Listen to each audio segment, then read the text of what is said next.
Buenas, aquí estamos una vez más, fieles a la cita, el último viernes de mes para tomar un café y hablar de ciencia y sobre todo tomar conciencia.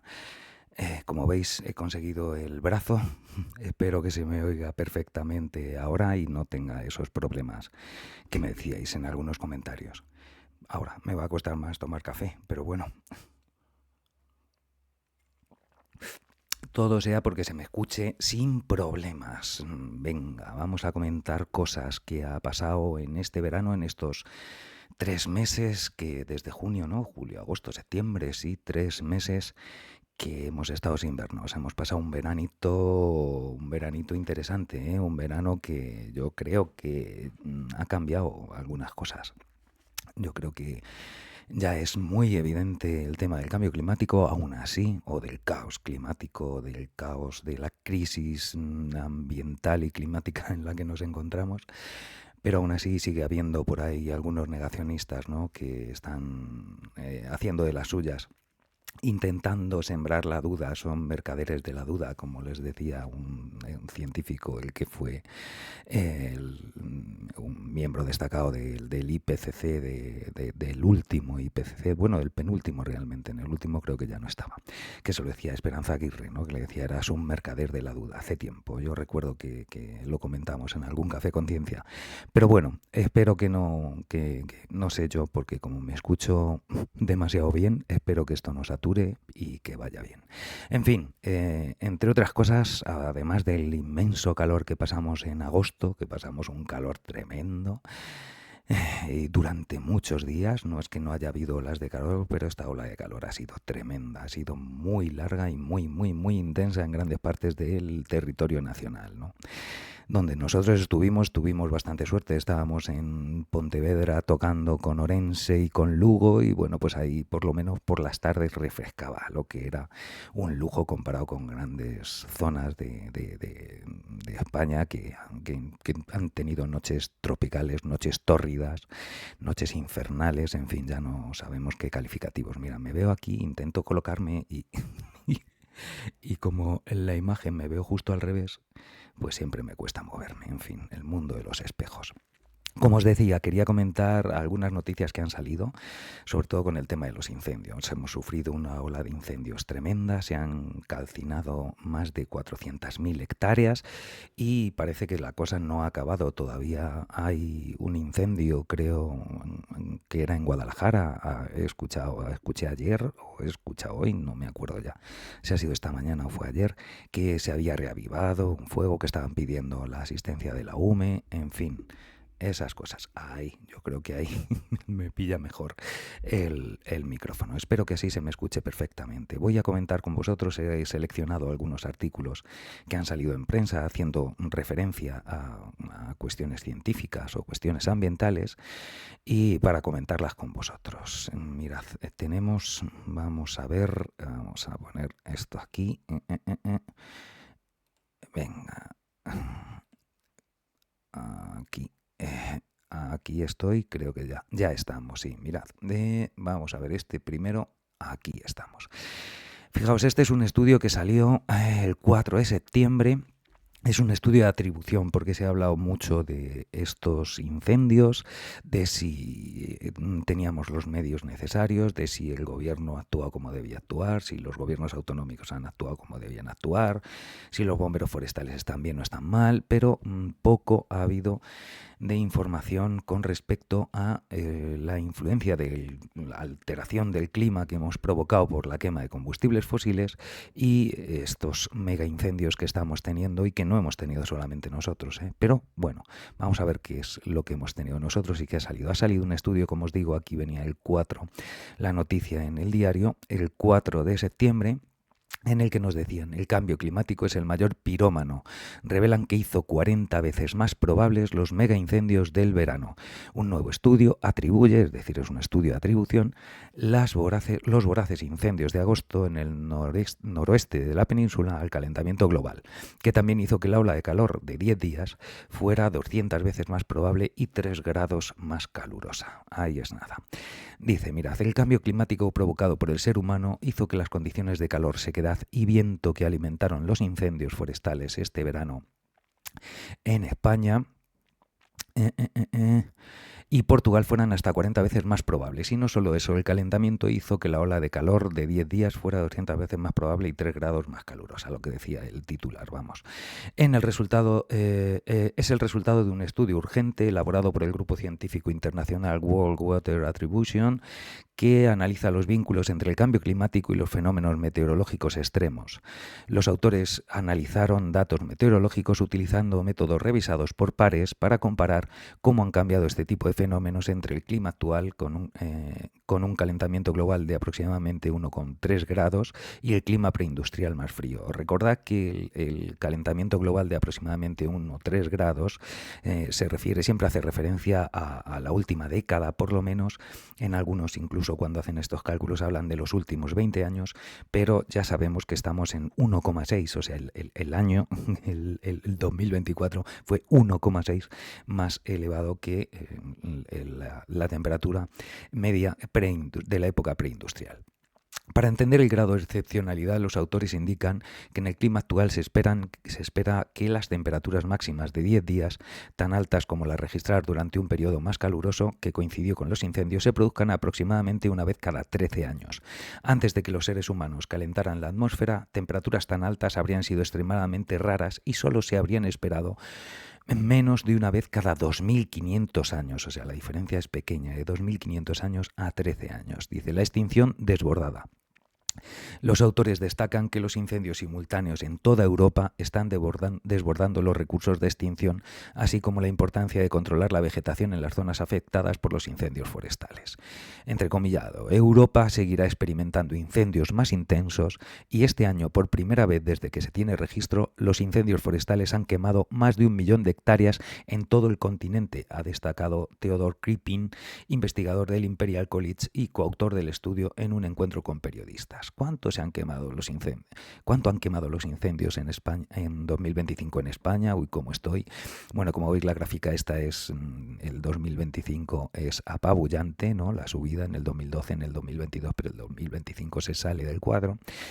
Pero bueno, además de ese gráfico, fijaos lo que nos comentan. Dice, España ha sufrido su peor temporada de incendios en 30 años. Ha recordado Maya Bagber, coautora y miembro del Centro Climático de la Cruz Roja y Media Luna Roja. Comunidades enteras en Galicia, el norte de Portugal y Castilla y León fueron desarraigadas y tesoros culturales y ecológicos, como los hábitats de los osos pardos en peligro de extinción, quedaron marcados. Los costos se extenderán mucho más allá de este verano.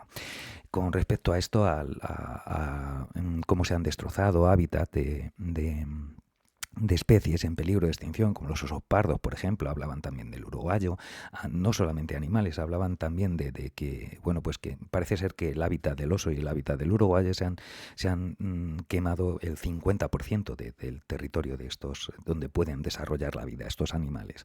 Pero ha habido algunas especies endémicas, vegetales, que el hábitat se ha destruido el 100%. Lo escuchaba ayer en un programa de radio, no me acuerdo en cuál, porque, bueno, esto es demasiada información la que tenemos continuamente, ¿no? El factor humano, dice David García, coautor e investigador de la Universidad de Alicante, recalca que la opinión pública en España se ha centrado en el problema del declive de las actividades rurales con el consiguiente crecimiento de la vegetación que ha alimentado los incendios. Sin embargo, se ha hablado mucho menos del efecto del cambio climático en estos incendios que, como se ha demostrado, ha sido inmenso, asegura. Esto es lo que os comentaba. El comportamiento humano también tiene un impacto realmente significativo sobre si el fuego puede encenderse o no, admite Kipping. Pero el efecto de temperaturas más cálidas conlleva que el comportamiento real del fuego, que ocurriría en un grupo específico de árboles, es mucho más intenso de lo que hubiera sido anteriormente sin ese cambio climático y por lo tanto es más difícil de extinguir y es más probable que salte los cortafuegos, por ejemplo. Y todo esto se agrava, añade, por el hecho de que las temporadas de incendios empiezan antes y terminan más tarde. Otro detalle a tener en cuenta. Sobre la existencia de incendios provocados, los expertos recalcan que para el panorama general no importa qué produjo el fuego.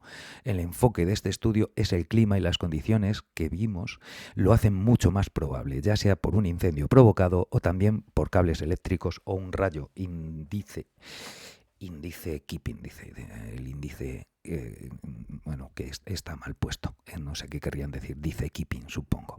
En otras palabras, a la hora de analizar el factor humano, es más importante mirar las emisiones que no detenemos que al porcentaje de incendios causados intencional o accidentalmente por personas.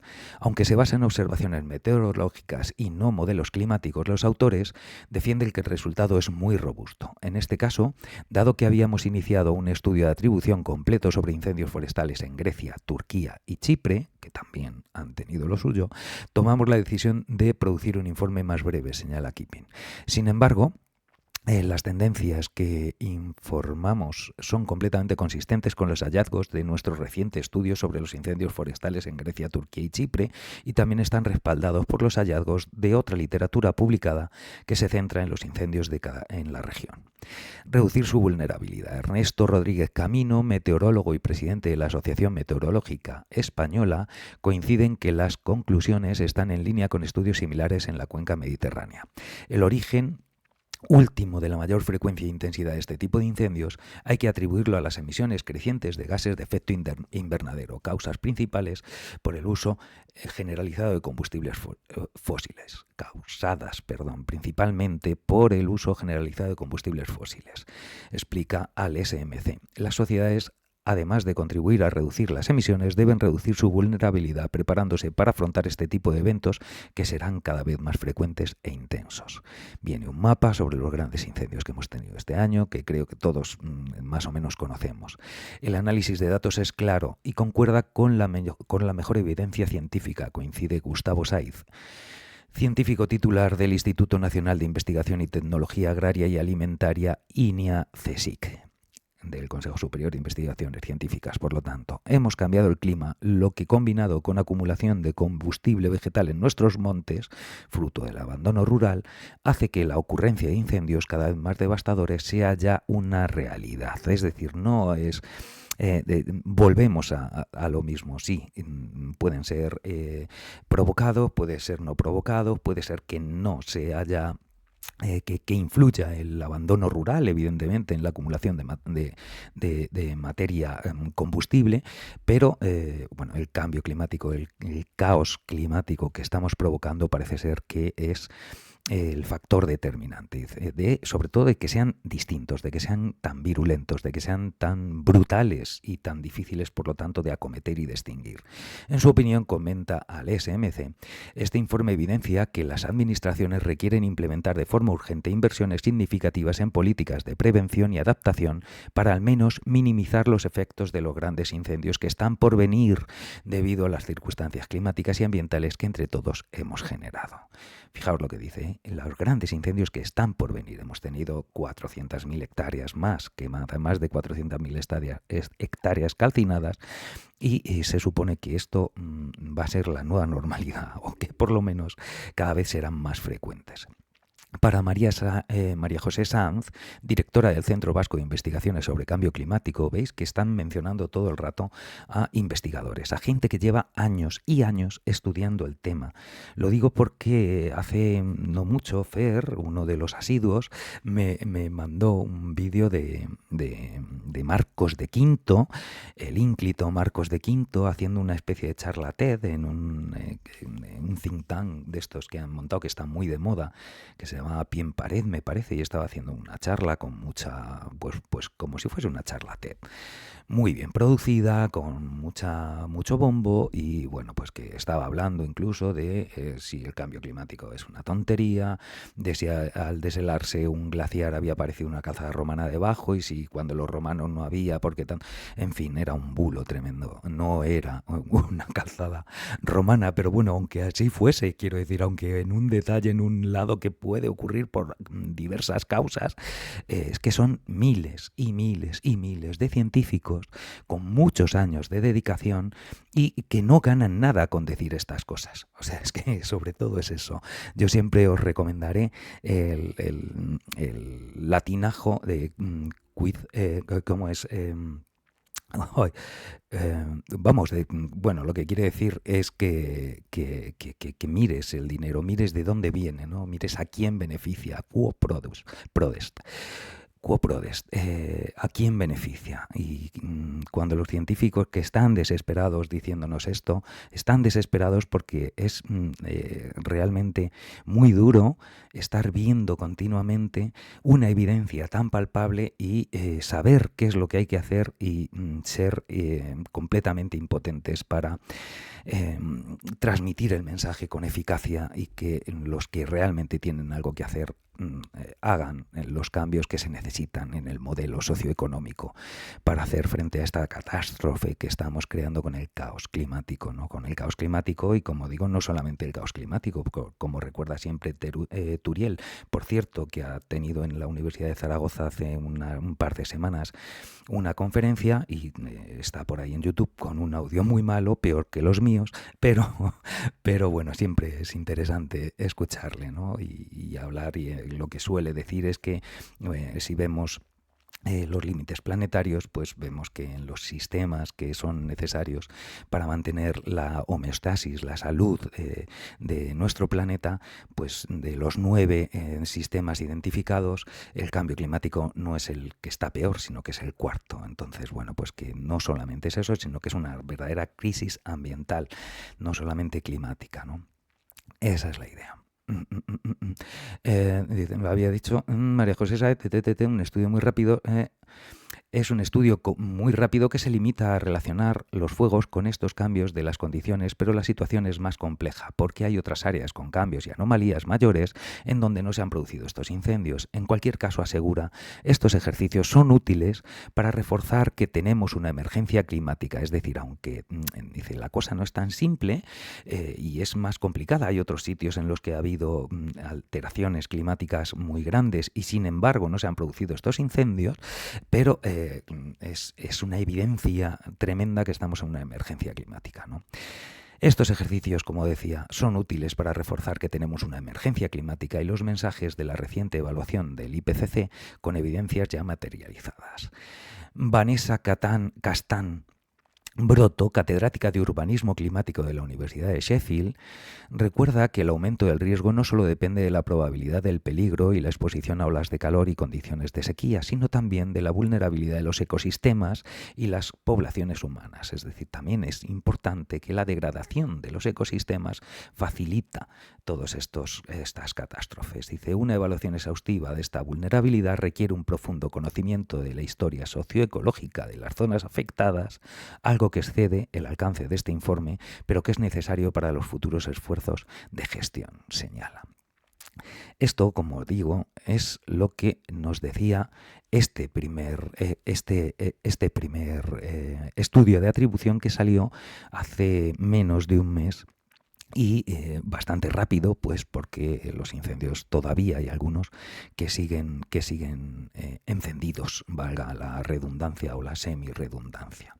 Mirad, otro artículo que quería comentar con vosotros, vamos a ponernos de nuevo este artículo, otro artículo que hace referencia a cuáles son los efectos que provocan estos incendios. Entonces, fijaos que ha salido en el 10 de septiembre, en la noticia la daba, en este caso la recojo de la cadena SER, dice, un estudio relaciona los incendios de Canadá de hace 2 años, aquellos tremendos que llegó la nube hasta nosotros. Dice, un estudio relaciona a los incendios de Canadá con 70.000 muertes en Norteamérica y Europa. Un trabajo internacional cuantifica el impacto de los incendios en la mortalidad a miles de kilómetros de distancia. Investigadores del Instituto de Salud Carlos III han relacionado la contaminación de los fuegos con enfermedades cardiovasculares, respiratorias, partos prematuros y peso bajo en recién nacidos. Canadá está viviendo el segundo peor año de incendios en su historia, con más de 8 millones de hectáreas quemadas. Fijaos, si en Europa se ha batido el récord quemando más de 1 millón de hectáreas, en Canadá este año, que no es el peor, se han quemado 8 millones de hectáreas, o sea, 8 veces más que en toda Europa. De momento, dice, y cientos de fuegos todavía activos. El más virulento fue el 2023, cuando ardió allí una superficie de más de 18 millones de hectáreas, o sea, fijaos, más del doble.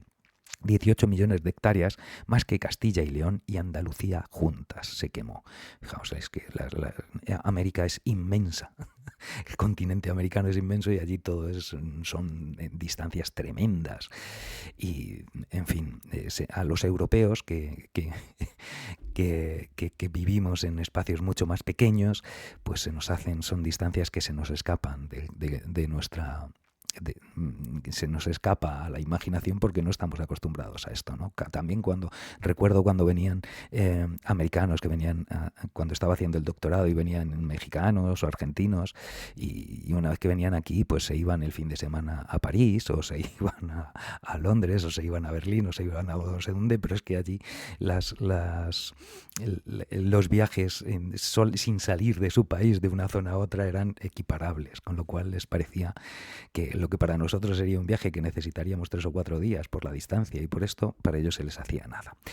La contaminación provocada por estos fuegos, en concreto en forma de partículas en suspensión, ha llegado mucho más allá de las fronteras de Canadá, viajando por la atmósfera hasta otros puntos del continente americano e incluso hasta el otro lado del Atlántico, como lo vimos, y provocando, según el estudio que publica Nature, como veis, es un estudio publicado en Nature el mismo día que lo ponen aquí, o sea, el 10 de septiembre, alrededor de 70.000 muertes por la exposición a estos tóxicos, partículas que llegan a la sangre y al cerebro. Dice, los incendios forestales, además de las emisiones de carbono, expulsan una gran cantidad de partículas materiales finas, en concreto PM, que significa materia particulada, 2,5, que son, por lo tanto, las partículas que no superan las 2,5 micras de diámetro. Dice, son partículas que pueden llegar al torrente sanguíneo y una vez ahí, a cualquier parte de tu cuerpo, hasta el cerebro. Cuanto más pequeñas son, mayor es su impacto en la salud, explica Julio Díaz Jiménez, codirector de la Unidad de Referencia en Cambio Climático, Salud y Medio Ambiente Urbano del Instituto de Salud Carlos III. Investigadores de las universidades de Tsinghua en China, o como se diga, Stanford en Estados Unidos y British Columbia en Canadá, entre otras, han cuantificado las PM2,5 emitidas por los fuegos de 2023 en Canadá, han seguido su expansión por la atmósfera a otros países y continentes y han determinado que son las responsables de 70.000 muertes en América del Norte y Europa. El estudio pone el foco en algo que antes no existía. Parecía que el incendio forestal solo tenía incidencia en las personas que estaban en contacto con el fuego o las muy próximas a él, y ahora se está viendo que no, apunta el profesor Díaz Jiménez, que cree que las cifras de mortalidad, esas más de 70.000 muertes, podían quedarse cortas. El fuego no solo aumenta la concentración de partículas en el aire, además estas partículas por su composición son mucho más tóxicas que las, digamos, normales de un tubo de escape.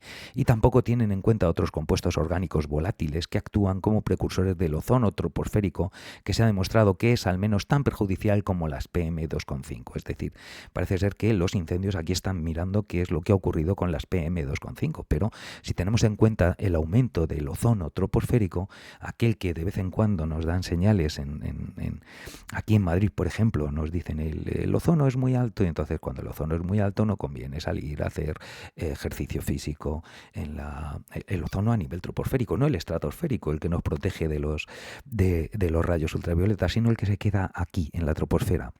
Es muy tóxico. Hacer más muertes e ingresos hospitalarios. El Instituto de Salud Carlos III lleva años investigando el impacto de la salud de los incendios forestales, el impacto en la salud de los incendios forestales. Uno de sus trabajos, explica Julio Díez, señala que a los pocos días del fuego, entre 3 y 5 días después, aumenta la mortalidad por causas cardiovasculares y respiratorias, pero también los ingresos hospitalarios, los partos prematuros y el bajo peso al nacer, lo que decían en el titular.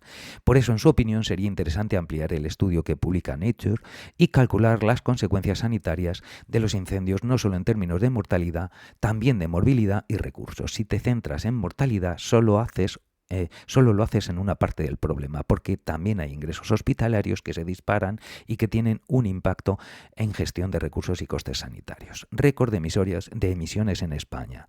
Ya tenemos un récord del que sentirnos orgullosos, ¿no? Desde que Copernicus vigila la atmósfera europea, es el programa europeo de control atmosférico, dice, en España, por satélite, en España nunca se habían alcanzado niveles de contaminación como los que han provocado los incendios de este mes de agosto. En 10 días, el fuego ha provocado más emisiones que en los años completos de las últimas décadas. Explicaba en la SER hace unas semanas el investigador principal del sistema de vigilancia atmosférica, Mark Parrington. A 18 de agosto, los incendios ya habían emitido 5 veces más carbono que la media de los años completos desde que Copernicus recoge estos datos. Ante las evidencias cada vez más sólidas de los daños para la salud que tienen estos contaminantes, Julio Díaz comparte la recomendación de expertos neumólogos del uso de mascarilla para filtrar las partículas, pero advierte que no protegen, por ejemplo, contra las altas concentraciones de ozono troposférico, lo que comentábamos hace un momento. Se me ha ido aquí. De ozono troposférico, no sé por qué se me pone la página tonta, que exigen evitar actividades al aire libre, especialmente deportivas, lo que os comentaba hace un momento. Con respecto a esto, no voy a salirme de aquí para veros, vamos a seguir porque si no, luego tengo que entrar de nuevo. Y la liamos. Ha salido también un estudio no hace mucho, fijaos, que precisamente estudiando cómo afectan las partículas estas que hemos visto, las PM2,5, y han encontrado un vínculo entre la contaminación del aire por estas partículas y el riesgo de un tipo de demencia. Un equipo internacional, fijaos aquí lo tengo en Infobae, un equipo internacional identificó cómo las partículas finas pueden influir en cambios degenerativos del cerebro. Esto lo que nos está diciendo es un equipo de investigadores de la Facultad de Medicina de la Universidad Johns Hopkins de Estados Unidos presentó hallazgos sobre una posible conexión molecular entre la contaminación del aire y el desarrollo de demencia con cuerpos de Levy.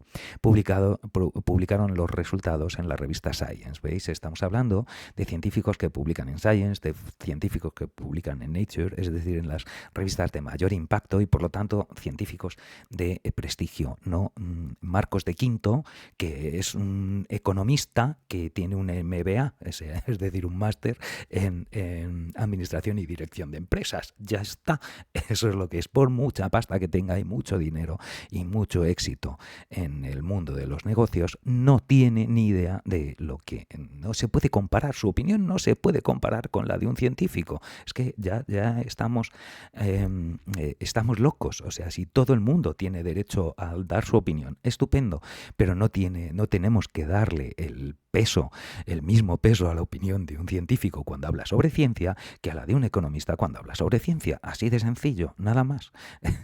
Dice, la investigación se centró en la exposición de partículas finas conocidas como PM2,5, lo que decíamos, micropartículas procedentes de la actividad industrial, incendios forestales y los gases de escape de los autos, y su relación con trastornos neurodegenerativos como la enfermedad de Parkinson y ciertas formas de demencia. Vamos, no solamente estamos diciendo que provocan problemas cardiovasculares, problemas respiratorios, partos prematuros, etcétera, que hemos leído hace un momento, sino que ya están encontrando una relación entre la exposición a partículas pequeñas de menos de 2,5 micras procedentes de la quema de lo que sea, ya os digo, actividades industrial, por lo tanto, incendios forestales, gases de escape de los autos, y algunas formas de demencia, particularmente la de cuerpos de Levy. Los cuerpos de Levy son la acumulación se llaman cuerpos de Levy a unas acumulaciones que se ven dentro de las neuronas de una proteína que es alterada. Dice, los autores explicaron que las enfermedades de cuerpos de Levy constituyen un grupo de trastornos neurodegenerativos caracterizados por la acumulación anormal en el cerebro de la proteína alfa-subnucleína. Esta es la que yo os comentaba. Estas formaciones marcan la presencia de condiciones como la enfermedad de Parkinson y la demencia con cuerpos de Levy. Claro, pues se llaman cuerpos de Levy y se llama demencia de cuerpos de Levy. Los efectos de la contaminación del aire. Dice, el estudio partió del análisis de 56,5 millones de registros hospitalarios de Estados Unidos comprendidos entre 2000 y 2014. Es decir, hacen un estudio epidemiológico. Los científicos examinaron a pacientes hospitalizados por primera vez en condiciones vinculadas a cuerpos de Levy y estimaron su nivel de exposición a PM2,5 usando los códigos postales de residencia. Según el equipo, cada aumento intercuartílico es de cada cuartil, dividir el total de la población en cuartos, ¿de acuerdo? Cada aumento intercuartílico en la concentración de PM2,5 en estas regiones resultó en un 17% más de riesgo de demencia por enfermedad de Parkinson y un 12 más de repente se me va. y un 12 más de demencia en cuerpos de Levy, de más de riesgo de demencia en cuerpos de Levy, eso es. Xiao Wu, profesor asistente de bioestadística de la Escuela de Salud Pública Mailman de la Universidad de Columbia, precisó: la asociación estadística que encontramos resultó incluso más fuerte de lo que revelaron estudios previos, cuando agruparon todas las demencias, lo que destaca la formación de cuerpos de Levy como una posible vía fundamental que merece mayor investigación biológica. Riesgo de demencia, evidencias en modelos animales expuestos a contaminación ambiental. Es decir, no solamente es este estudio epidemiológico el que habla de esta relación, sino que ya había estudios que realizados con modelos animales, en concreto con ratones, como veremos ahora, que hablaban de esta relación entre las partículas de 2,5 milímetros de micrómetros de diámetro y la demencia de cuerpos de Levy o neurodegeneraciones con cuerpos de Levy, por lo tanto con alfa-subnucleína alterada. Dice, investigador, dice, para comprender la base biológica de esta asociación, el equipo de Xiaobo Mao, investigador principal y profesor asociado de neurología, expuso durante 10 meses a ratones normales y ratones modificados genéticamente sin la proteína alfa-subnucleína a partículas PM2,5. Tras este periodo evidenciaron que en ratones normales observamos atrofia cerebral, muerte celular y deterioro cognitivo, síntomas similares a los de la demencia con cuerpos de Levy. Según el doctor Ted Dawson, se llama como el actor, el de Cheers, qué antiguo soy, ¿eh? El actor de Cheers, eso es, se llamaba así, no sé si era Danson en vez de Dawson, director del Instituto de Ingeniería Celular. En contraste, en ratones sin alfa-subnucleína, el cerebro no mostró cambios significativos, es decir, estas partículas de 2,5 micras lo que hacen es alterar esta proteína, por lo tanto, aquellos ratones transgénicos que no tenían, o con los genes alterados, no transgénicos, transgénico es que expresa un gen de otra especie, ¿no? En este caso no, son ratones knockout en los que han silenciado un gen para no tener esa proteína, por lo tanto. Al no tener esa proteína, pues no generaban la demencia, porque lo que han encontrado es ese mecanismo que esas partículas lo que hacen es alterar esa proteína. Para eso hay que tener esa proteína. El estudio también implicó análisis con ratones portadores de una mutación humana asociada a enfermedad de Parkinson en aparición temprana. Dawson indicó que después de 5 meses de exposición a PM2,5, estos ratones desarrollaron amplias acumulaciones de alfa-subnucleína y declive cognitivo, es decir, lo que pasa es que aquí eran en neuronas, concretamente la sustancia negra, que es donde se ve que empieza la degeneración en el trastorno de Parkinson. Los análisis revelaron que estos cúmulos proteicos diferían de aquellos que surgen durante el envejecimiento natural, es decir, no era por envejecimiento natural, sino por la exposición a las partículas de 2,5. La investigación identificó una variante nueva de cuerpos de Levy asociada a la exposición ambiental.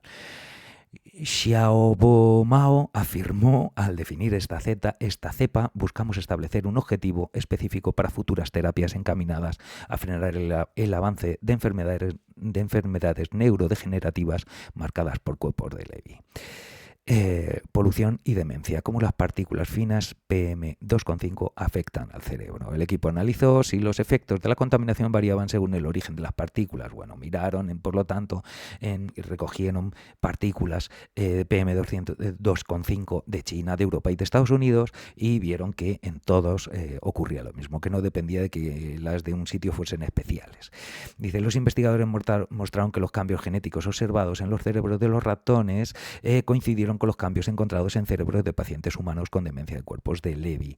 Xizong Han, investigador principal en la Lieber Institute for Brain Development, recalcó: esto sugiere que la contaminación podría no solo activar la acumulación de proteínas tóxicas, sino también impulsar cambios en la expresión genética vinculados a la enfermedad en el cerebro humano. El equipo sostuvo que aunque los factores genéticos influyen en los trastornos neurodegenerativos, un control de la exposición a la contaminación podría reducir el riesgo asociado a estos padecimientos. Xiaodi Zhang, coautor principal, informó: nuestro próximo objetivo es identificar qué componentes específicos de la contaminación del aire provocan estos efectos. Comprenderlo podría guiar estrategias de salud pública para reducir las exposiciones dañinas y disminuir el riesgo de enfermedad. Eso es lo que nos están diciendo estos estudios.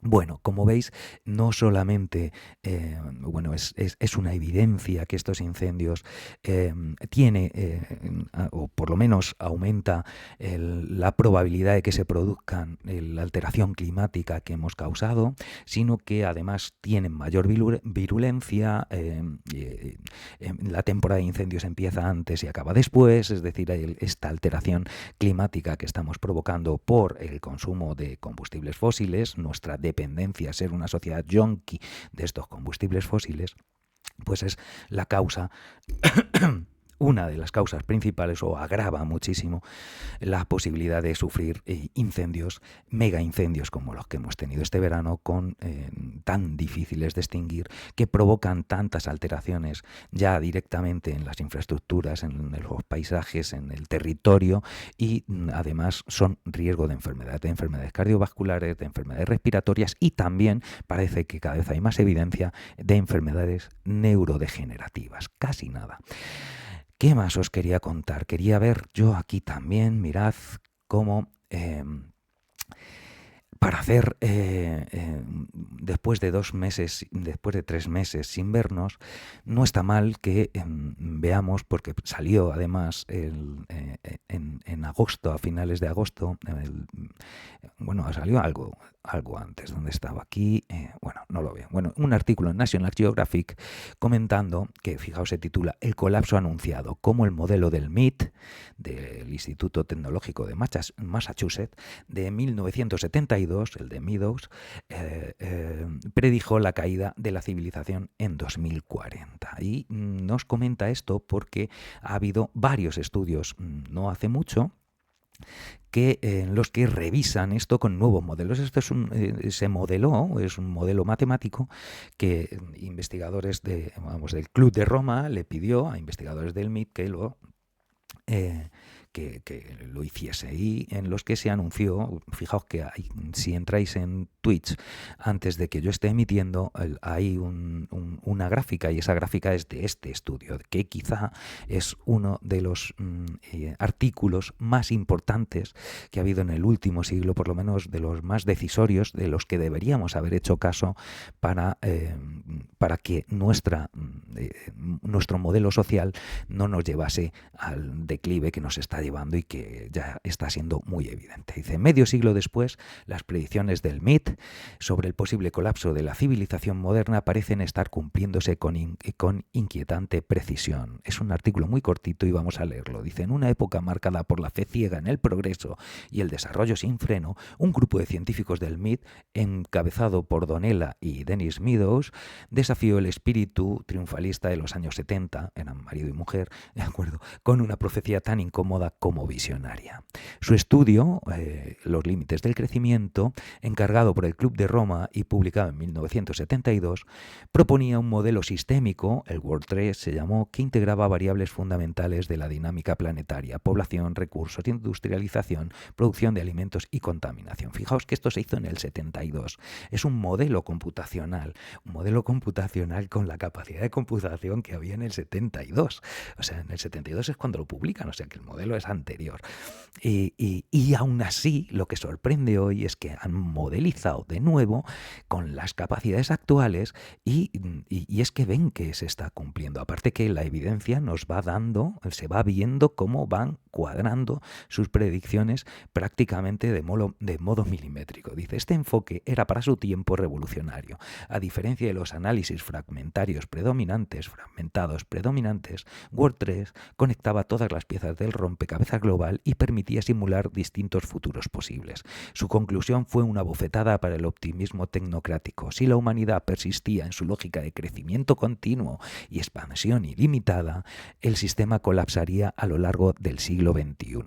El modelo situaba este punto de inflexión alrededor del año 2040. Se cumplen las predicciones. El informe fue recibido en su momento con escepticismo, cuando no con burla. Se lo tachó de alarmista, tecnófobo, incapaz de anticipar innovaciones futuras. Esto siempre, el tecnooptimismo siempre ha sido un enemigo de la ciencia, ¿no? Siempre se ha pensado, bueno, ya se nos ocurrirá algo. Que hay un problema energético, bueno, ya saldrá la fusión nuclear. y lo solucionará. En fin, que estamos, bueno, ya optimizaremos los procesos para que eso sea. Y mientras tanto, vamos metiendo debajo de la alfombra toda la mierda que vamos generando, ¿no? Creyéndonos que no va a pasar nada. Esa es la idea de nuestro sistema. Eh, Dice, sin embargo, 5 décadas después, nuevas investigaciones han vuelto a poner en el centro del debate aquellas proyecciones olvidadas. Y lo que muestran es perturbador. Las curvas reales de desarrollo económico, consumo y degradación ambiental coinciden en demasiados puntos con el escenario de referencia del modelo original. Ya en 2014...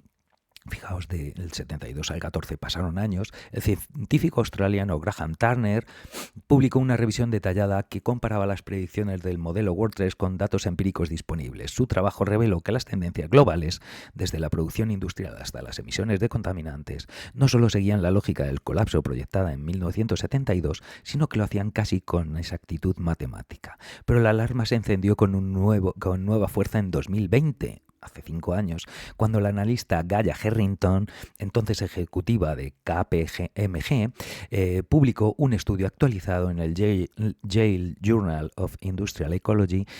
Su trabajo, realizado como tesis de máster en Harvard, fijaos, es que no estamos hablando de nada, ¿no? Estamos hablando de gente que hace un máster en Harvard. O sea, no es, y que publican bien. Dice, confrontó las proyecciones del MIT con datos contemporáneos en 10 indicadores clave. Fertilidad, energía, servicios, contaminación, producción agrícola, entre otros. La conclusión fue tan clara como contundente. El mundo seguía la senda del escenario de referencia avanzado. Avanzando sin frenos hacia un declive irreversible si no se tomaban las medidas estructurales. Esto se nos dijo ya en el 72 y no hicimos ni caso. Yo era demasiado pequeño para hacer caso en el 72. Yo tenía 4 añitos, con lo cual yo no tengo responsabilidad en esto, pero que no nos digan que no lo sabíamos. Dice, lo que ocurrirá en 2040.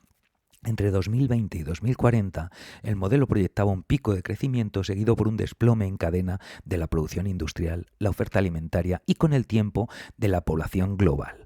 No por una causa única, sino por la convergencia de todas: recursos menguantes, cambio climático, contaminación y agotamiento sistémico. Eso es lo que nos está contando. Dice, con todo, en su sitio oficial, el Club de Roma recalca que el propósito de aquel modelo nunca fue profetizar el apocalipsis, que es eso de lo que se les acusa, ¿no? Profetas del apocalipsis. Siempre estáis con el apocalipsis. No, con el apocalipsis estáis vosotros, que nos estáis metiendo continuamente la idea de que esto es terrible, de que el mundo es horrible, de que tenemos que ir a lo nuestro, etcétera, etcétera, cuando en realidad la gente es bastante más normal y más buena de lo que nos estáis pintando. Esto simplemente es darte cuenta de cuál es la evidencia científica para saber que el camino que llevamos es hacia el desastre y, sobre todo, cambiar el camino. Dicen, no querían profetizar el apocalipsis, sino ofrecer una herramienta para la toma de decisiones con una mirada holística. La advertencia era clara: existen límites físicos y ecológicos ineludibles. Es que es tan sencillo, tan de sentido común que un niño de 6 años lo entiende. En un planeta finito no podemos extraer recursos de modo infinito. Es que es así de sencillo. Y es así. Y somos un niño de 6 años lo entiende, y sin embargo, según nos vamos haciendo adultos, nos vamos contaminando con este sistema que nos lleva a esta rueda de hámster que hace que sigamos moviendo la maquinaria, que es sin saber cómo escapar de esa rueda y sin hacer que el barco vaya hacia el precipicio, ¿no? Y dependerá, como dice, existen límites físicos y ecológicos ineludibles, y dependerá de la humanidad si elige un camino hacia la estabilización o se precipita por la pendiente de la crisis. Ese otro camino implicaría abandonar el mito del crecimiento infinito y adoptar una economía regenerativa, estabilizar la población, repartir mejor los recursos, reducir el consumo material y abrazar la circularidad como norma. Pero nada de esto es posible sin una transformación profunda en nuestras estructuras culturales, económicas y políticas. O sea, dicho de otro modo, el sistema capitalista no puede seguir. Es así, nos va en ello la supervivencia de nuestro sistema cultural y social. Dice, la década actual es crítica, según Harrington. El modelo no describe un cataclismo repentino. Eso es otra de las cosas, ¿no? ¿Y cuándo llega? Es que nunca llega, ¿no? Están llegando continuamente. Tuvimos la Dana, hemos tenido los incendios. Ayer escuchaba que habían evacuado a 1.900.000 personas en China porque venía un tifón. Estamos así continuamente, día tras día. Y, como veréis, no solamente es la cuestión climática directa, sino lo que ello provoca. Dice, sin un desgaste prometido, o sea, que no describe un cataclismo repentino, sino un desgaste progresivo que podría desatar crisis superpuestas. Y menciona inestabilidad financiera, escasez de alimentos, migraciones masivas y conflictos geopolíticos. Lo vemos, conflictos geopolíticos, migraciones masivas, escasez de alimentos. Pues es que ese es el mundo que estamos teniendo y el mundo al que nos está llevando. Y por eso tienen relación estos conflictos geopolíticos que estamos viviendo con la situación ambiental. Eso es lo que planteo desde hace tiempo, que somos mucho más dependientes de las condiciones ambientales, entendido el ambiente como todo aquello que nos rodea, que de lo que creemos, por mucho mundo virtual que creemos y por mucho mundo artificial que creemos, somos dependientes, somos ecodependientes, vivimos en este planeta y si este planeta lo desestabilizamos, no podemos seguir con nuestro modelo sociocultural de relación, ¿no? Nuestras sociedades complejas van a caer sí o sí, tenemos que transformarlas. Esa es la idea. El tiempo de prevenirlo no ha desaparecido, pero sí se está acabando. La ventana de oportunidad se cierra a medida que los años pasan sin cambios de rumbo significativos. Fijaos lo que nos están diciendo aquí en este estudio. En el que hacen referencia al estudio del matrimonio Meadows de 1972, el de los límites del crecimiento, que como digo es quizá el paper más importante que ha salido en ciencia en el último siglo, o por lo menos al que deberíamos haber hecho más caso para ir por buen camino. Pero vamos por buen camino, ¿hacemos caso a esto? Pues vamos a ver dos artículos, uno que ha salido hace muy poquito, mirad, este ha salido el 22 del 9, o sea, hoy estamos a 26, hace 4 días.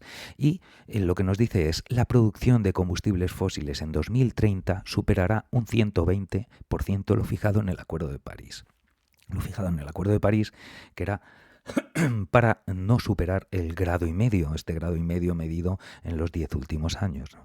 Dice, un estudio internacional advierte que los gobiernos prevén superar en un 77% lo recomendado para limitar el calentamiento por debajo de 2 grados, o sea, con 120 para lo que teníamos, para no haber superado el 1,5 grados, un 77 para no superar los 2 grados, y dice, por un 69 de lo establecido en el informe fechado en el 2023. Es decir, en el 2023 ya se superaba en un 66%, se suponía que en 2030 íbamos a superar en un 69% lo que tendríamos, la cota a la que no deberíamos superar para no pasar de 2 grados. Y ahora ya no solamente es un 69, sino que es un 77%, o sea, se va empeorando. Esa es la idea.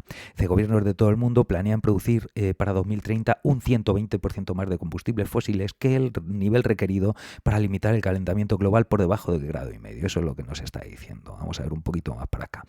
Dice, la producción conjunta de carbón planeada sería así un 7% más alta de lo estimado entonces, y la de gas un 5%. 17 de los 20 países incluidos en este estudio tienen previsto aumentar la producción de al menos un combustible fósil para 2030, y 11 esperan incrementarla más para esa fecha de lo que planeaban hace 2 años. Es increíble. El número de países que planean desarrollar una producción nacional de combustibles fósiles alineada con los objetivos nacionales y globales de cero emisiones ha aumentado, no obstante, de 4 a 6 de los 11 que estaban comentando. Dice, el estudio resalta la necesidad de impulsar reducciones más pronunciadas y rápidas en la producción de estos combustibles para compensar la falta de progreso de políticas coordinadas para asegurar una transición justa.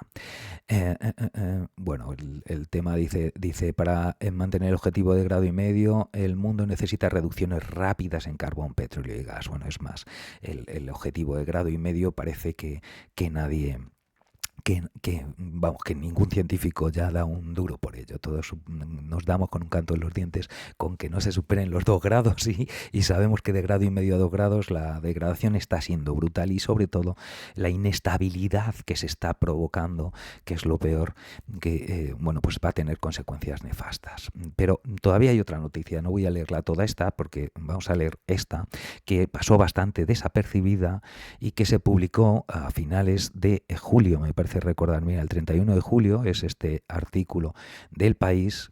Dice: la Agencia Ambiental de Estados Unidos rechaza que los gases de efecto invernadero sean una amenaza para la salud pública. ¿Esto qué quiere decir? Quiere decir pues que han cambiado. Dice: el adelgazamiento del gobierno federal emprendido por la administración de Donald Trump va de la mano, en el caso de la Agencia de Protección Ambiental, EPA, del negacionismo científico al rebatir las numerosas evidencias que vinculan el cambio climático a la acción humana. O sea, lo que nos está diciendo es que Donald Trump está imponiendo, despidiendo a científicos, cargándose agencias, forzando y chantajeando a las universidades. En fin, está siendo lo de Estados Unidos con Donald Trump es algo que nadie se esperaba hace unos meses que pudiese estar ocurriendo. Esta semana su administrador, Lee Zeldin, anunció que la EPA planea rescindir una declaración de riesgo climático en 2009 adoptada por la presidencia de Barack Obama, que concluía que los gases de efecto invernadero representan una amenaza para la salud pública. O sea, algo que es evidente, Lo que están planteando, fíjate, en un acto celebrado, dice: la declaración de 2009, la de Obama, dice que sustentaba la autoridad legal del gobierno para combatir el cambio climático, se consideraba un hito en el combate contra el calentamiento global. No menos trascendente es el intento republicano de acabar con ella, pues según Zeldin equivaldría a la mayor acción desreguladora de la historia de Estados Unidos. La iniciativa republicana también eliminaría los límites de las emisiones de gases de efecto invernadero de automóviles y camiones en las carreteras del país. De ahí el guiño en el concesionario de camiones, porque esto lo hizo en un concesionario de camiones, la declaración esta de que iban a acabar, de que iban a revertir la declaración de 2009. Dice: y al poderoso gremio de camioneros, muchos de los cuales apoyaron en las elecciones de noviembre a Trump.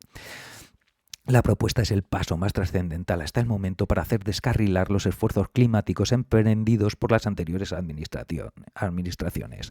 Ya no se trata de minimizar la amenaza del calentamiento global. Ahora, directamente, se niega sin reparos la abrumadora evidencia científica del cambio.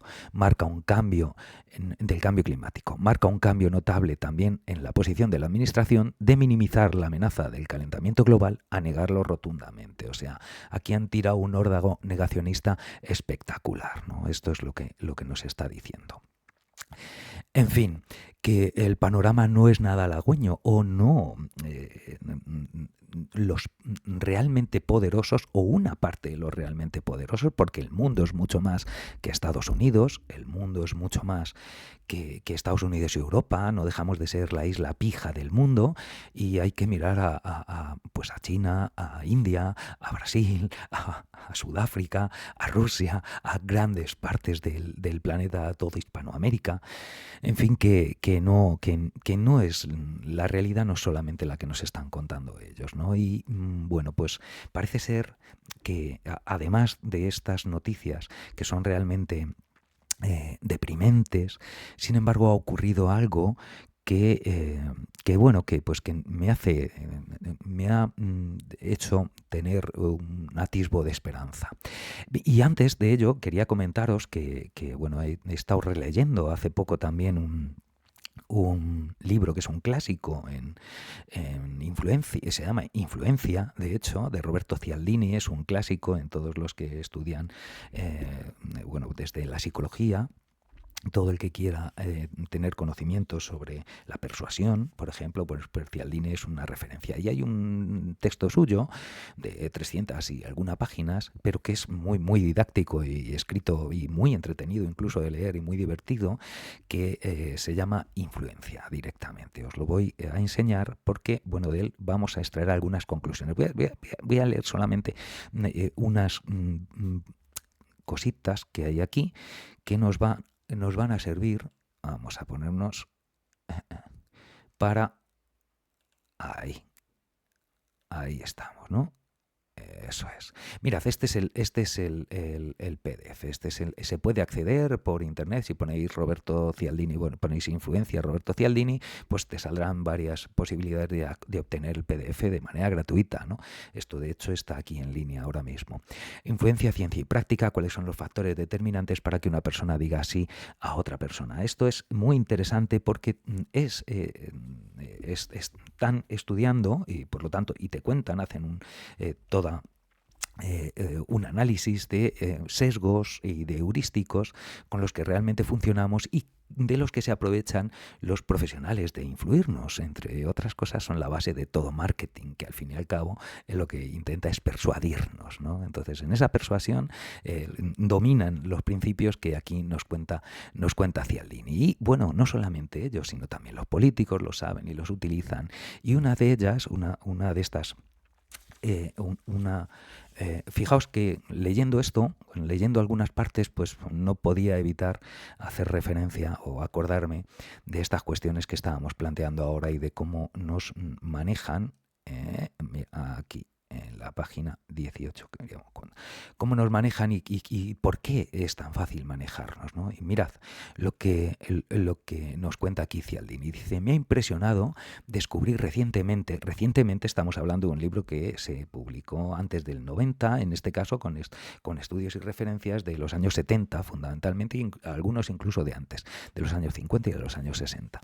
Pero aquí, fijaos que era el mundo que había cuando nosotros éramos pequeños, ¿no? El mundo que había en el 78, cuando yo tenía 10 años, no tiene nada que ver con el que hay ahora. Y sin embargo, fijaos lo que comenta aquí. Dice, me ha impresionado descubrir recientemente indicios de que la forma y el ritmo de la vida moderna no nos permiten tomar decisiones bien meditadas, ni siquiera en muchos temas personales importantes. Fijaos, lo que te está diciendo es que el aturullamiento te hace más vulnerable, ¿no? Y eso es lo que te está diciendo. Y llevar una vida aturullada, fijaos que la vida que llevábamos en los 70, cuando yo era pequeño, la vida era muchísimo menos aturullante que es ahora, ¿no? Dice, es decir, a veces los asuntos son tan complicados, el tiempo tan escaso, las distracciones tan numerosas, la excitación emocional tan fuerte o la fatiga mental tan profunda que no estamos en condiciones de actuar conscientemente. Tanto si se trata de un asunto importante como si no, nos vemos obligados a tomar el camino más corto. Eso es lo que nos está diciendo aquí Cialdini al principio del texto, bueno, en la página 18, como veis, y que me parece que es evidente que hoy día todo esto es multiplicado por mucho con respecto a cuando se escribió este texto. Uno de los principios que utilizan más y que a todos nos afectan y que los manipuladores saben utilizar es el principio de contraste. Fijaos, sí, este principio de contraste está en la página 24, lo tenía yo aquí puesto. Mirad, lo que te comenta dice, en los laboratorios de psicofísica, o sea, es un principio psicofísico, pero no solamente psicofísico, sino que también no solamente afecta, o sea, hay una realidad, una evidencia psicofísica de la percepción que se sabe que está influida por este heurístico de contraste o este principio de contraste. Sin embargo, no solamente afecta a conductas tan sencillas como puede ser percibir, ¿no? Sino a conductas muchísimo más complejas. Dice, en los laboratorios de psicofísica se utiliza a veces una sencilla demostración para familiarizar a los estudiantes con el principio de contraste perceptivo, cómo se percibe, ¿no? Dice, se sienta un estudiante ante 3 cubos llenos de agua, la del primero fría, la del segundo a temperatura ambiente y la del tercero caliente. Se le pide que introduzca una mano en el agua fría y la otra en la caliente, y a continuación que ponga las dos al mismo tiempo dentro del agua a temperatura ambiente. Dice, el desconcierto que refleja la cara del estudiante es muy elocuente. Aunque tiene las dos manos en el mismo cubo, en la que antes ha sumergido en agua fría, nota calor, mientras que en la que ha sumergido en agua caliente, nota frío. Una misma cosa, en este caso agua a temperatura ambiente, puede resultar muy diferente según la naturaleza del acontecimiento de que proceda, ¿no? Fijaos que es lógico. Dice, hay que asegurarse, por tanto, de no desaprovechar la bonita arma de influencia que nos brinda el principio de contraste, y no la desaprovechan, lo utilizan. Dice, la gran ventaja de este principio es que además de funcionar, resulta prácticamente imposible de detectar. Quienes lo utilizan pueden beneficiarse de su influencia sin dar la impresión de haber llevado las cosas a su terreno. Y aquí nos da un ejemplo que nos dice los vendedores de ropa, porque muchos de estos estudios los hacía a través de cursos de venta en los que se apuntaba como un posible vendedor, aunque en realidad no quería trabajar como vendedor, sino que lo que iba era analizar los mecanismos de influencia, ¿no? Dice, los vendedores de ropa son un buen ejemplo. Supongamos que un individuo entra en una elegante tienda y dice que desea comprar un traje y un jersey. Si usted fuera el vendedor, ¿qué le mostraría antes para hacerle gastar la mayor cantidad posible de dinero? ¿Qué es lo que quiere el vendedor? Dice, a los vendedores de confección se les enseña que deben vender primero el artículo más caro.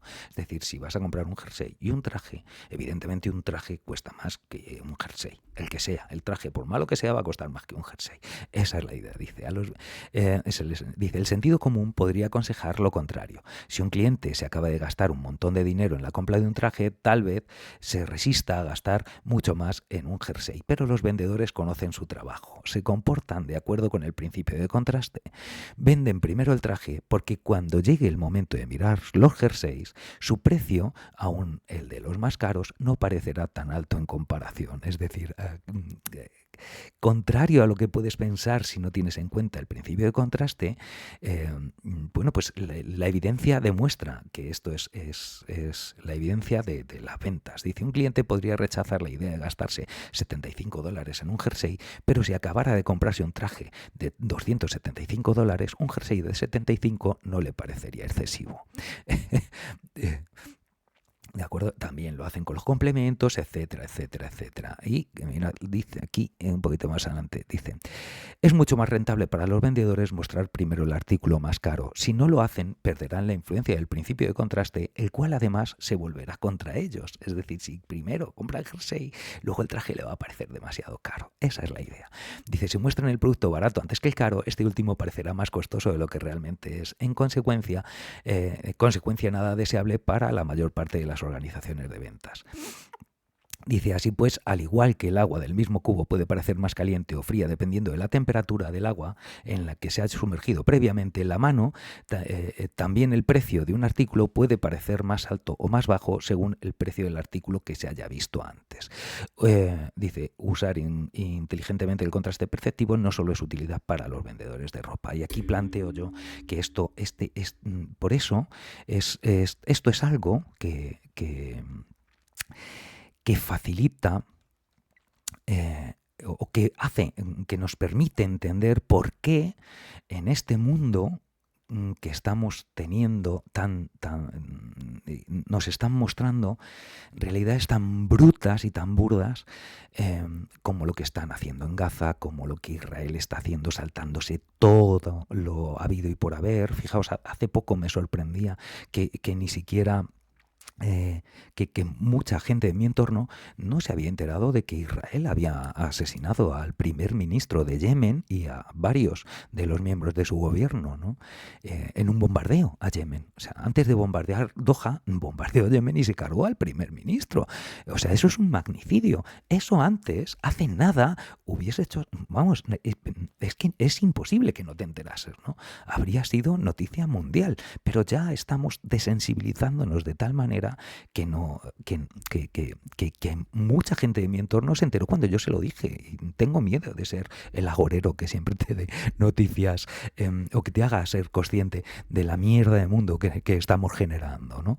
Pero es así, es así. Y si no ha supuesto un cataclismo, no ha supuesto nada como para abrir todos los telediarios, como para comentar sobre ellos, porque ya nos están haciendo tener una línea base ahí, nos están haciendo están utilizando ese heurístico de contraste para que estamos tragando con tales burradas que luego cualquier cosa que antes no admitiríamos, ahora la vamos a admitir sin problemas, ¿no? No solamente eso, van 3 embarcaciones las que ha bombardeado directamente por orden de Donald Trump en aguas internacionales, lanchas de a saber qué, sin captura, sin juicio previo, sin nada en absoluto, en aguas internacionales. Pero ¿qué es esto? Estamos admitiendo, nadie, ni siquiera ha habido una queja de esto. Bueno, sí, el otro día, Petro en Naciones Unidas, el único que ha cogido y le ha dicho a Donald Trump, tienen que juzgarte por hacer esto. O sea, te has cargado a gente pobre que estaba, que no eran ni narcotraficantes, que los narcotraficantes son rubios y con ojos azules y viven en Madrid, viven en Miami,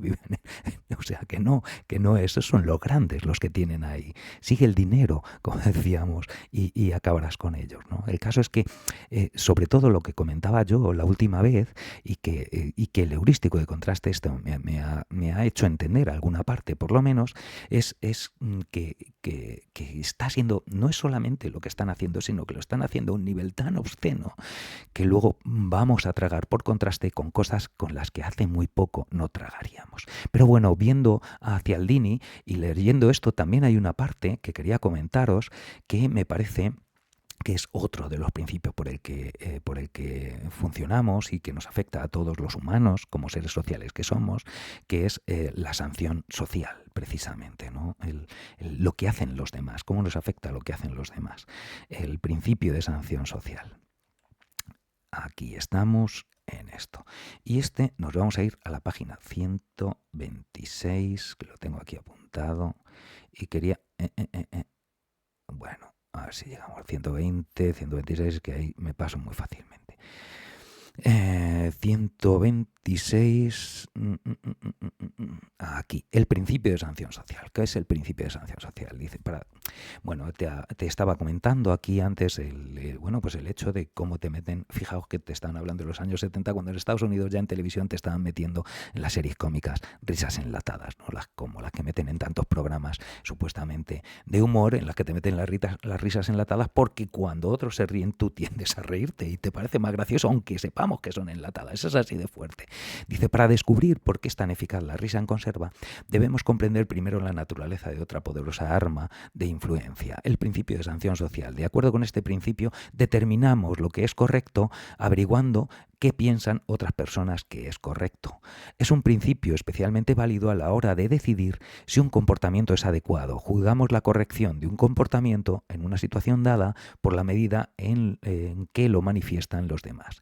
Tanto si se trata de lo que hay que hacer con una bolsa de palomitas vacía en un cine, como la velocidad a la que se debe conducir en un determinado tramo de autopista o la forma de comer el pollo en una cena, las acciones de quienes nos rodean nos dan importantes pistas para definir la respuesta. Y yo aquí quiero que que veamos que este principio de sanción social al que estamos todos sujetos y por nuestro carácter de especie hipersocial se está empezando a volver contra el establishment, ¿no? Se está transformando en muy poquito tiempo, y era lo que os quería comentar de la alegría que me he podido llevar en los últimos tiempos. Y es cuando se consiguió parar la Vuelta a España, ¿no? Cuando se consiguió que la acción de todos, empezando por una manifestación pequeñita en Cataluña, luego lo que pasó en el País Vasco, luego en Galicia, bueno, en Asturias, en Cantabria, en Asturias, en Galicia, como en todas las etapas empezó a haber cada vez más, y cómo en Madrid se consiguió parar. El hito de que se consiguiese parar la Vuelta a España en Madrid, porque era lo que se pretendía, parar la Vuelta a España, dar un grito y decir, el mundo no puede seguir así, no podemos estar haciendo el juego a un Estado sionista que genocida. O sea, es que es así, es tan claro y tan evidente como que es fundamental, cómo conectar precisamente estas alteraciones geopolíticas con el estado de llegar al límite en la extracción de recursos, en el consumo de recursos, en este modelo social que ha llegado a los límites de su crecimiento, como nos planteaba que íbamos a llegar, nos planteaba el matrimonio Meadows en 1972 con el informe del Club de Roma. Entonces, sin embargo, aquí esa sanción social se ha cambiado y realmente vimos la influencia que tiene, y cómo un poquito más adelante Cialdini también comenta bueno, pues que el mayor vendedor de Estados Unidos precisamente decía joder, pues que el 95% de las personas son seguidores y solamente el 5% son iniciadores. Entonces, el hacer que la gente haga empuja a que el resto también vaya haciendo. Y eso es lo que ocurrió. Yo estuve allí el día que se paró la vuelta. Yo estaba en la esquina, en el Paseo del Prado, con la Cuesta de Moyano, con un montón de gente normal y corriente. Eso es fundamental, que por eso están intentando tirar para abajo. Nos han estado tachando de gentuza, de caleborroca, de terroristas, de pro-Hamas, de todo esto, cuando había allí una inmensa marea de gente normal y corriente. De hecho, yo estaba allí en aquella esquina y estaba rodeado de niños, de abuelos. Me fui a fumar y me fui un poquito para arriba, para la Cuesta de Moyano, para alejarme del montón de gente por civismo a la hora de fumar. Y de hecho, al dar 2 caladas, de repente saltó la gente a la calzada para impedir que los ciclistas pasasen y bueno, pues tuve que apagar el cigarro y meterme corriendo de nuevo, apoyarlos a los demás, y yo estuve allí en medio y yo soy completamente normal y os puedo asegurar que no hubo violencia de ningún tipo. O sea, es más, se tiraron vallas, sí, al suelo. O sea, los ciclistas pusieron en riesgo, los ciclistas ni lo veíamos. Ni se veía a los ciclistas. Lo que se hizo fue evitar que pasasen, así de simple, y ya de paso pues dificultar un poquito a la tanqueta que tenían los antidisturbios, que tenían una tanqueta que daba miedo, pues su posible incursión, ¿no? Nos gasearon. O sea, vi lo que eran los gases lacrimógenos, no lo vi, lo sentí porque no se ve. De repente empezamos a sentir que te lloraban los ojos a lo bruto, que de hecho me lavé la cara rápidamente con las fuentes que hay allí en el Paseo del Prado. Tengan la mierda que tenga el agua de la fuente, yo necesitaba quitarme ese gas que me estaba irritando, ¿no? Y como yo, todo el mundo, saqué una mascarilla que llevaba en el bolsito que llevaba para... bueno, desde la pandemia, desde cuando el confinamiento, y me lo puse y bueno, pues pero os aseguro que la gente que saltó a impedir, o sea, unos pocos que salieron al principio, pero que además era, como os digo, el heurístico de la sanción social. Estábamos todos esperando a que a alguien se le ocurriera y todos deseando que eso ocurriese. Y cuando unos lo iniciaron, todos seguimos. Todos, o una inmensa mayoría de la gente, y la gente que se quedó por miedo, porque empezaron a lanzar botes de humo, etcétera, etcétera, a cargar, y entonces, bueno, pues hay gente que tiene más miedo a ello, ¿no? O que son más vulnerables ante esa situación. Entonces muchos no estaban, pero estaban apoyando realmente a los que estábamos cortando, porque la intención no era manifestarte, la intención era hacer que cuando la realidad no es normal, la vida no puede seguir normal. Esto mismo está ocurriendo en unos días con en Italia, donde a pesar de tener un gobierno de ultraderecha, pues por lo que han hecho esta semana, que han hecho huelga general a lo bruto, pero mucho más bestias que aquí, ¿de acuerdo? Y que hay un montón de vídeos de gente atascada en atascos por las manifestaciones, que estaba contenta y pitando, y salían del coche y apoyaban lo que había, cuando en cualquier otra manifestación probablemente se hubiese cagado en todo y hubiese cargado contra los manifestantes y hubiese dicho que a él que le importaba y que le dejen hacer su vida normal y esas cosas. Y sin embargo, está el caldo de cultivo está para que la cosa cambie. Y ahí me pareció, bueno, yo me llevé un alegrón tremendo. Porque hacía un mes, 2 meses, en julio, que habíamos ido a una manifestación, Raquel y yo, una manifestación de pro-Palestina en la Puerta del Sol, y éramos 4 gatos. O sea, en las fotos a veces puede parecer otras cosas, pero realmente éramos 4 gatos.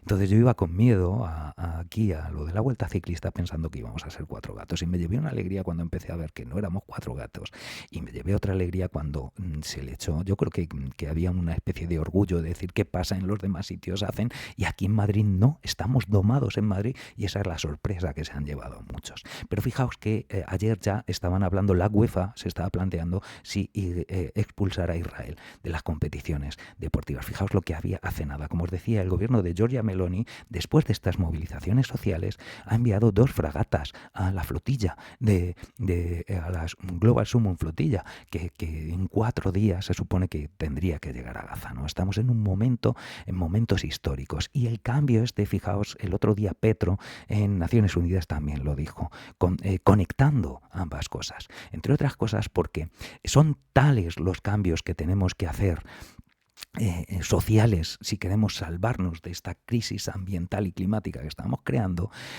que tiene que ser por algo que merezca la pena. Es así.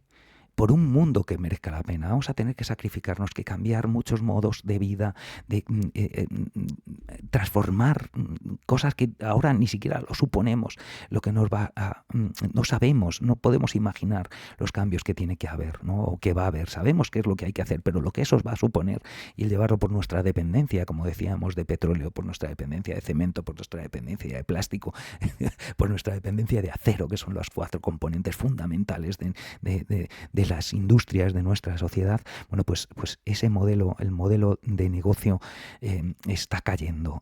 Tenemos en la época de los negocios acabado y empieza la época de los servicios. A ver si somos conscientes ya de que tenemos que empezar a hacer eso. No tenemos que los grandes empresarios que en las crisis se hacen ricos deben ser despreciables para el resto de la humanidad. O sea, que es así. El que se está haciendo rico ahora con el comercio de armas, el que se está haciendo rico ante una pandemia especulando con mascarillas, ante una crisis ambiental ante una crisis de vivienda especulando con la vivienda.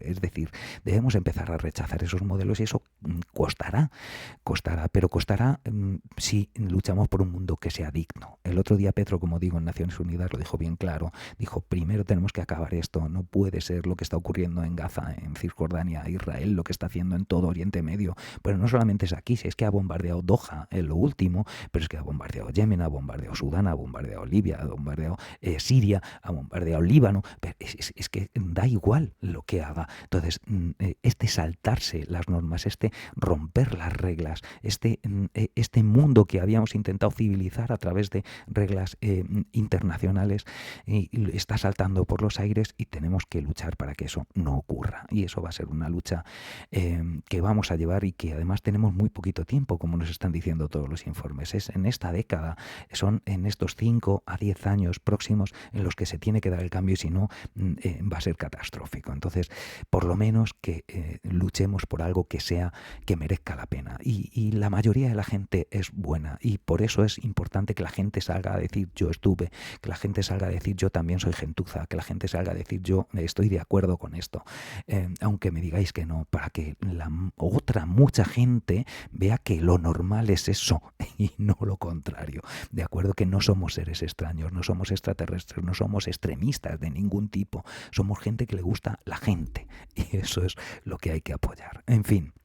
Espero que os haya parecido interesante, que ya llevo 1 hora y cuarto, me he tirado hoy se me ha escapado el tema y había otras cosas que quería comentaros, pero bueno, ya lo dejamos para dentro de un mes, si os parece. Nos vemos, por lo tanto, el último viernes de octubre, la fecha que sea, que no sé ahora mismo cuándo será, y para tener otro rato y tomar un café con vosotros y esperemos que haya más noticias buenas, que esperemos que al final se haya conseguido revertir la realidad en Palestina, se haya conseguido por lo menos cambiar, se haya creado por lo menos se le esté parando los pies a los matones. Es que esa es la idea, ¿no? Es que ya no es de izquierda, derecha ni nada por el estilo, es de humanidad contra barbarie, no es otra cosa.